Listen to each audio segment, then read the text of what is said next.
kailangan talaga ata dito, QWERTY, ang mahuli si JD o si Asi.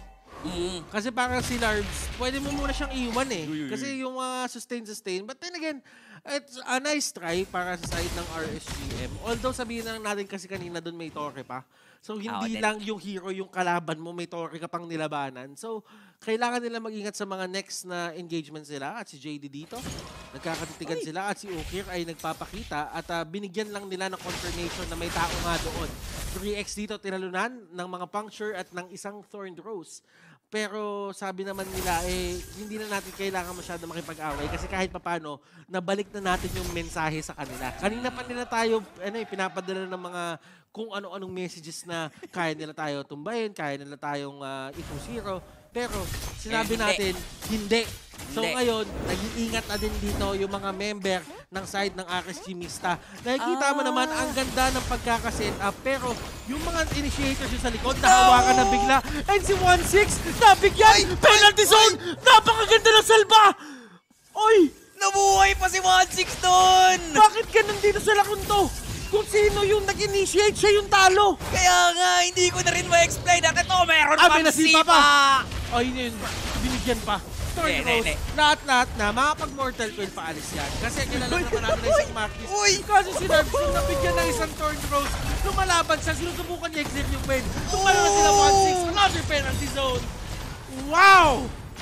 RSG Mista, sagasa kung sagasa. Ang tindi ng ginagawa ngayon ng RSG Mista. Kahit sino, babanggain talaga nila. And isa lang din sa pwede natin pansinin dito, si Vayne.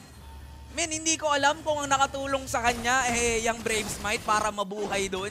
Pero sobrang ganda rin ng follow-up and pag-try isalba itong hindi nga si Vayne si 1-6 pala. Hindi ko alam bakit nabuhay pa si 1-6 kanina. Wala pala siyang Brave Smite. Pero ano yun? Nagbato siya nung explosion, yung grenade launcher ultimate. Tapos, nagkaroon ng hesitation from the minds of Blacklist Academy kung i-go pa ba nila o hindi. Tapos, biglang pumasok dun si Vayne with the penalty zone. Yung matatamaan na sana siya, biglang na-knock up yung mga tao na papatay sa kanya. So, nagkaroon ng konting espasyo. At alam naman natin na ang isang Beatrix, kapag ka nakakapalo yan, nagla-lifesteal lang na nagla-lifesteal yan. So, that really equated to that.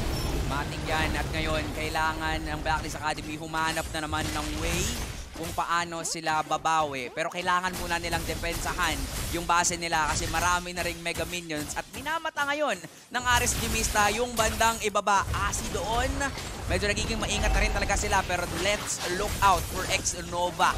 Meron na siyang flicker.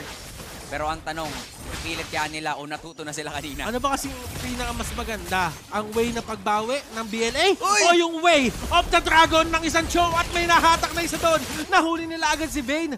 Na-burst down nila and that is a great move para sa side ng Blacklist Academy. At least nagkakaroon sila ng espasyo dito para huminga ng onte. It's not the be-all end-all dito sa larong ito na pagpitas. Pero napipigilan yung mag-push ang side dito ng RSGM which gives more time para kay 1-1 na makakuha pa ng item. At nararamdaman na nga yung hapde netong si Bullet. Nakita natin yung items kanina. Sabi ko, di ba, walang panggagalingan ng damage bukod kay Bullet. Pero if we're gonna look back dun sa items, si Asi, pure magic. Kumbaga, nagre-rely na lang talaga sila dun sa sustainability na manggaling kay Larbs. Ito, binalik sa ating screen, di ba? Ayan o, di ba? Genius 1, Holy Crystal, tapos meron na agad siya ditong Blood Wing. So talagang mahapde na rin siya at walang mga Radiant Armor ang side ng RSGM. Hindi sila nakapaghanda dito. This might be, sabihin na natin, hindi naman natin masasabi na short-sighted dito yung mga members ng side ng RSGM. Pero yung Vengeance, kakaiba talaga. May nabigyan sila din doon kay Vayne. Dalawang XP lane natin ang wala. At nagka-XP na at si Bullet. Di na pumasok!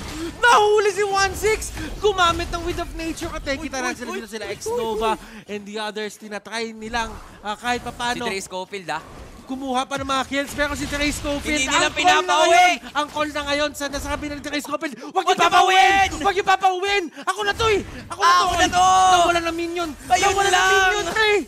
Ayun lang, hindi pa tapos yung laban, Dre Scofield. Maganda yung intensyon Nahook pa nga siya doon at nakuha ng kill. Yes, sabi ko sa'yo, totoo yung kasabihan eh. Ano? Okay nang sobra, wag lang kulang. Isa lang kasama niya doon, kinulang siya. Pero pre, ngayon, nakikita mo na. Di ba? Wala si Trace Scofield. Andyan si Brie X. So, ang big sabihin nun, Blacklist Academy, pwede silang mag-lord. Pwede talaga, pero mukhang lalaban pa rin dito yung mga tropa ng RSGM. Ready na naman sumipa. Nandun si Xnova. Uy, pero ang ganda na pagkakahuli doon. Si Bullet, tutumba. Larbs dito, pinagmamaso. Tawagin mo kung si Hammerman, ako si Bane. Si Brie X, nandun sa may gitna. Wala na siyang mortal coil. Nagpapatuwa na. Si 1-6, pinagbabaril. Lahat ng pwedeng barilin doong mga panahon na iyon. At yung Lord, mukhang pupunta pa sa side ng RSGMista. Yan ang gusto ko sa inyo, lumalaban. Grabe nga talaga yung paglaban nila. Akala natin, Blacklist Academy LTX na yung makakasecure ng Lord kasi walang retribution dito, ang RSGM.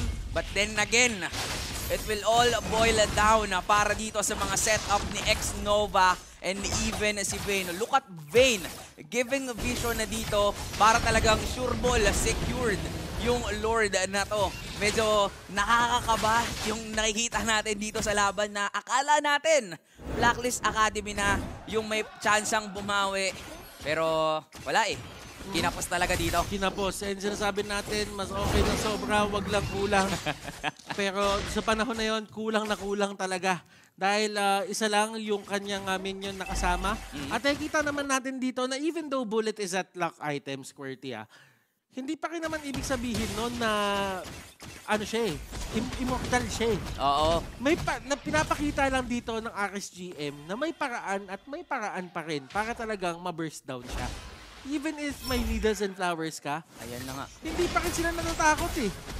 Laban lang daw eh. Ayun na laban lang ang laban, pero ang flicker in! Nakagat! Pero eto na ang paglipad. Kita natin yung damage output at si Vayne na naging target. Pero meron siya immortality. Trace Scofield! Left, right! Ang dash siya ng dash! Bababantay siya ng torre. Tingnan natin kung tutumba dito. And Trace Scofield, tinapos na ang kanyang trabaho na naudot kanina.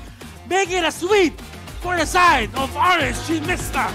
Bago man kami sa inyong paningin, pero kailangan nyo pa rin katakutan. Woo! RSGMista. What a debut game for these two teams. And ito pala yung unang kasko dito. Pinagpawisan na ako agad. Ang tindi agad. Ang tindi dito sa MDL. Nung laban,